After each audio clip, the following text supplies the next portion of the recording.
Hello दोस्तों, मैं ओम शर्मा आप सभी का स्वागत करता हूं हमारे YouTube channel the A1 study पर। तो आज अपडेट क्या है?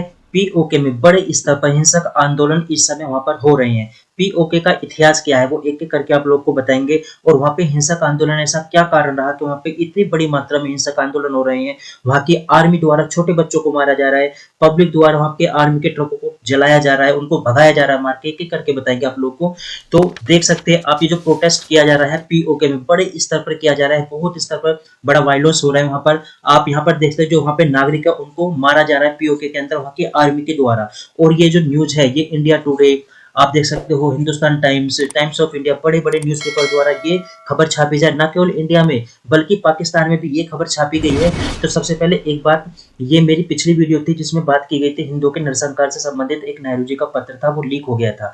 तो ये बहुत सारे बंदों ने बोला है कि फेक खबर है, बहुत सारे बंदे फेवर में भी हैं। लेकिन मैं आपको यहाँ पे क्लियर कर देता हूँ, हम कोई फेक न्यूज नहीं फैलाते अपने चैनल पर। और ये जो लेटर लीक हुआ था, ये एक न्यूज़पेपर है आप इंडिया, वहां की वेबसाइट पे ये बाकायदा खबर आई थी, वहां पर पढ़ा था, तब जाके आप लोग के सामने मैं इस खबर को लेकर आया था। आप लोग आप इंडिया के प्लेटफॉर्म पर जाकर ये देख सकते हो, मैंने वहीं से डिकोड किया था। मैं कोई फेक खबर नहीं फैलाता अपने न्यूज चैनल पे। आगे चलते हैं। तो ये हमारा टेलीग्राम है, ये हमारा टेलीग्राम का स्कैन कोड है, आप हमारे चैनल से भी जुड़ सकते हो उसको स्कैन करके। तो चलते हैं खबर पर। आप देख सकते हो कि मैसिव प्रोटेस्ट किया जा रहा है इस समय पीओके के अंदर। आप यहाँ पर देख सकते हो पब्लिक है, वहां पर तोड़फोड़ की जा रही है बहुत बड़ी मात्रा में, क्योंकि वहां पे जो इन्फ्लेशन है बहुत ज्यादा बढ़ गई है। आप देख सकते हो 20% वहां पर इन्फ्लेशन, जबकि भारत में लगभग 6.5 के आसपास ही इन्फ्लेशन रहती है। वहां पर गैस के आंसू छोड़े गए हैं पब्लिकों पर, वहां पर मतलब बड़े स्तर पर हो रहा है। ये छोटा बच्चा है, इसके जो ये बच्चा है आर्मी के द्वारा इसको इंजर किया गया है पीओके के अंदर। ये वीडियो भी है, आप लोगों को वीडियो दिखाऊंगा आगे। ये भी एक वीडियो है, ये भी आप लोगों को आगे दिखाऊंगा कि किस तरह से पाकिस्तान में बड़े स्तर पर फ्री इलेक्ट्रिसिटी की बात की जा रही है, कि फ्री बिजली की बात की जा रही है, वहाँ पे सब्सिडी की बात की जा रही है। वहाँ पे जो मंगला डैम है वहाँ पे जो बिजली जनरेट की जाती है वहाँ से बात की जा रही है कि किस तरह से फ्री बिजली वहाँ पे दी जाए। वहाँ पे टैक्स की बात की जाए कि टैक्स को कम किया जाए, क्योंकि वहाँ पे महंगाई दर बहुत ज्यादा हो रही है और इस वजह से वहाँ पे स्ट्राइक की जा रही है पीओके के अंदर। और भारत में शामिल होने की भी बात की जा रही है। वहाँ के लोग खुद बोल रहे हैं, वहाँ की रैलियों में, वहाँ के आंदोलन में भारतीय तिरंगा भी देखने को मिला है। ये वो न्यूज़पेपर की कटिंग है कि कश्मीर एक्सेस टू इंडिया 1947 की 26 अक्टूबर की। आगे चलते हैं।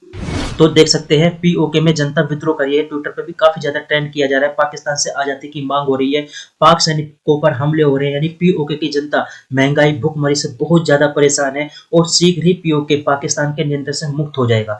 अब देखते हैं, सबसे पहले मैप के जरिए से इन चीज को हम देखते हैं। ये हमारा जम्मू कश्मीर है, ये जो आपको ग्रीन कलर का दिख रहा है ये क्या है? पूरा का पूरा पीओके यानी पीओके पाक ऑक्यूपाइड कश्मीर। और ये वाला जो हिस्सा है इसको गिलगिट भी कहा जाता है, गिलगिट बाल्टिस्तान भी कहा जाता है इसको। आप देख सकते हो ये वाला हिस्सा यानी पीओके का ये वाला हिस्सा, इसको पाकिस्तान ने चीन को 1963 में गिफ्ट के तौर पर दे दिया था चीन को, कि आप इसको लीजिए, जबकि चीन ने भी इसकी मदद में राजमार्ग निकालने की बात की थी। तो ये वहां पर गिफ्ट के तौर पर दिया गया था। ये अक्षय चीन है जो 1962 में चीन ने पाकिस्तान से हथिया लिया था। अब यदि इसके इतिहास की बात करें, यहाँ पे देखा ये लाइन ऑफ कंट्रोल है, आप देख सकते हैं यहाँ पर ये कारगिल है जहां पर युद्ध हुआ था कारगिल का। आगे चलते हैं। सबसे पहले ये गिलगिट बाल्टिस्तान जो मैं पीछे बताया था, ये पूरा का पूरा पीओके ही होता है, गिलगिट बाल्टिस्तान और इसको मिला के पीओके कहते हैं। और ये वाला हिस्सा गिलगिट वाला होता है, ठीक है। और ये चीन को गिफ्ट दिया गया था 1963 में, जबकि अक्षय चीन ने हथिया लिया था 1962 के जो युद्ध हुआ था इंडो चाइना के बीच में। और ये वाला जो हिस्सा है इसको आजाद कश्मीर कहता है पाकिस्तान, जबकि ये पूरा का पूरा क्या है? पीओके है। आगे चलते हैं। और ध्यान देना पीओके इतना बड़ा है कि इसमें कम से कम 50 दिल्लियां समा सकती हैं, इतना बड़ा पीओके है। अब देखा जाए कश्मीर की बात की, कश्मीर आजाद कैसे हुआ, तो ये देखा जाए 15 अगस्त 1947 को आजादी के साथ साथ बंटवारा होता है, जिसमें दो मुल्क बनते हैं, भारत और पाकिस्तान। जब भारत पाकिस्तान बनते हैं तो लगभग 500 से ज्यादा रियासतें अकेला रहना चाहती थी, 500 से ज्यादा रियासतें, जिसमें जम्मू कश्मीर भी एक थी। तो भारत और पाकिस्तान अलग अलग मुल्क बनते हैं, भारत और पाकिस्तान अलग अलग मुल्क बनते हैं। जम्मू कश्मीर की ज्यादातर आबादी क्या थी? मुस्लिम थी, जबकि वहां का राजा कौन था? हिंदू, जिनका नाम क्या था? महाराजा हरि सिंह, ये एक हिंदू थे। तो अब क्या होता है, तो हरि सिंह ने जम्मू कश्मीर को आजाद रहने की बात कह दी कि ना तो हम भारत में जाएंगे और ना ही हम पाकिस्तान में जाएंगे, आजाद अकेले रहने की बात की थी। लेकिन क्या पाकिस्तान नहीं माना, तो पाकिस्तान ने अपने हजारों कबालियों को, सैकड़ों ट्रकों में भर भर के जम्मू कश्मीर में घुसा दिया। उन्होंने क्या काम किया, वहां पे नरसंहार शुरू कर दिया। जहां जहां नरसंहार हुआ उन्होंने उस स्थान को, उस कश्मीर के हिस्से को अपने कब्जे में ले लिया। जो अपने कब्जे में ले लिया तो अब महाराजा हरि सिंह घबरा गए, तो उन्होंने घोषणा कर दी कि जम्मू कश्मीर भारत में विलय करेगा। अब जब जम्मू कश्मीर भारत में विलय करेगा, जम्मू कश्मीर के महाराजा हरि सिंह ने भारत से मदद मांगी। तो जब वो भारत में विलय हो गया तब भी युद्ध रुकने का नाम नहीं ले रहा था। तो उस समय के तत्कालीन गवर्नर जनरल माउंटबेटन की सलाह पर जवाहरलाल नेहरू 1948 यानी जनवरी 1948 में यह मामला यूएनओ में लेके चले जाते हैं। और जब यूएनओ में लेके चले जाते हैं तो इसी बात को अमित शाह जी ने संसद के अंदर उठाई थी कि पीओ की समस्या किसकी देन है, जवाहरलाल नेहरू की देन है। यदि वे यूएनओ ना जाते, सीज फायर ना करते, तो जम्मू कश्मीर का बहुत बड़ा हिस्सा भारत के पास होता। ये अमित शाह जी ने बात की थी। जबकि रिसेंटली राजनाथ सिंह जी ने बोला है कि we not have to use force.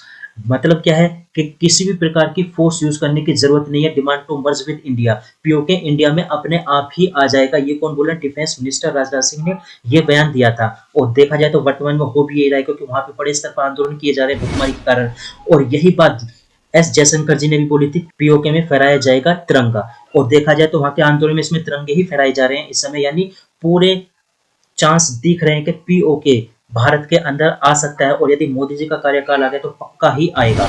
और देखा जाए वर्ल्ड बैंक ने भी ये एस्टिमेट लगाया था कि जो पाकिस्तान की जीडीपी है वो गिर सकती है और पर कैपिटा इनकम भी वहां के लोगों की गिर सकती है, जो $1400 से भी नीचे पहुंच जाएगी। ये बात बोला वर्ल्ड बैंक। जबकि भारत की जीडीपी की बात की गई थी तो भारत की जीडीपी लगभग इस समय बढ़ रही है और पर कैपिटा इनकम लगभग $4000 के आसपास पहुंचने के चांस है। ये बात की जा रही है।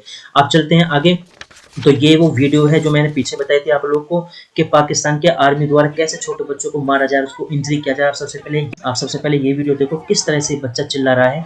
अब ये चीज देखो यहाँ पर कि ये जो आंदोलन प्रोटेस्ट किया जा रहा है गेहूं को लेकर, बिजली को लेकर, भुखमरी को लेकर, टैक्स को लेकर, वहां की जनता किस तरह से बवाल वहां पे मचा रही है, आप यहाँ पे खुद देखो।